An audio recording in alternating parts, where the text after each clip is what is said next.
Right along, we're going to finish up with our diverging ray rules, and then you can show me how you do the images for these. Okay, so here we go. Here are the ray rules, and again, you're going to use two. You're going to find this one a little bit easier than the converging ones because the images, there's something very unique about all the images that you get when you use a diverging mirror. Okay, here we go. Ray rule number one.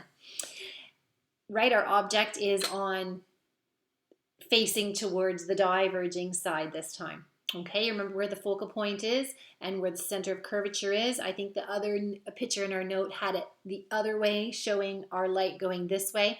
It is the same thing, so don't worry about that. Okay, ray rule number one. A ray that is parallel to the principal axis is reflected as if it had come through the focal point. So can you see there how you're going to use your ruler and you're going to shine it, or you set your ruler so that it's got the focal point, and at that point where the incident ray hits the mirror, make sure that you're showing it reflected as if it would go through the focal point. And again, just see how we're using the dotted lines when you're drawing something behind the mirror. Okay, so any light shining towards the mirror, whether it's an incident ray or a reflected ray, are full lines, but if anything's behind the mirror, you're going to have dotted lines. That's ray rule number one. Ray rule number two, all right, a ray that's aimed at the center of curvature is reflected back upon itself. This is the same, right? Same ray rules as we had for the converging ones. It just looks a little different when you're using a diverging mirror. Third one, this one's tricky. Can you see this? A ray that's aimed at the focus is reflected parallel to the principal axis.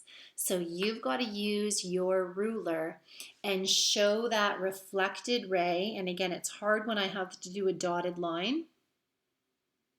Okay, reflected parallel to the principal axis. And again, note that I will be using my dotted lines behind, and it's always the dotted lines that come from the reflected ray. That's going to be important. Okay, so here we go. Let's use these ray rules and let's see if we can figure out where the image is going to be when we have a diverging mirror. Okay, so what rule do we follow? The first one. Let's have a ray parallel to the principal axis gets reflected how? As if it had gone through the focal point. Next rule, you need two of them to be able to pinpoint where the reflected rays meet. Let's do one that goes an incident ray as if it was going through the focal point. What happens to it? It reflects parallel to the principal axis. Now, can you see here that if I've got, let me see, if I highlighted my reflected rays on my diagram, there's a reflected ray, there's a reflected ray. Use your ruler, make them go behind the mirror, dot, dot, dot, dot, dot, dot, where the two reflected rays meet, which is right here. That's going to be the tip top of your image. And now have a look at that image. Take your object, look at the image. Okay, let's describe it using SALT. Okay, size, smaller. Attitude, upright. Location, behind the mirror. So if it's behind the mirror, is it virtual or is it real? Virtual. Let's do the next one. Okay, here's my object. I'm going to take my incident ray, parallel, gets reflected how?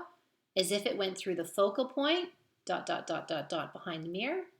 Second ray rule, if I have an incident ray as if it's going through the focal point, how does it get reflected? It gets reflected parallel.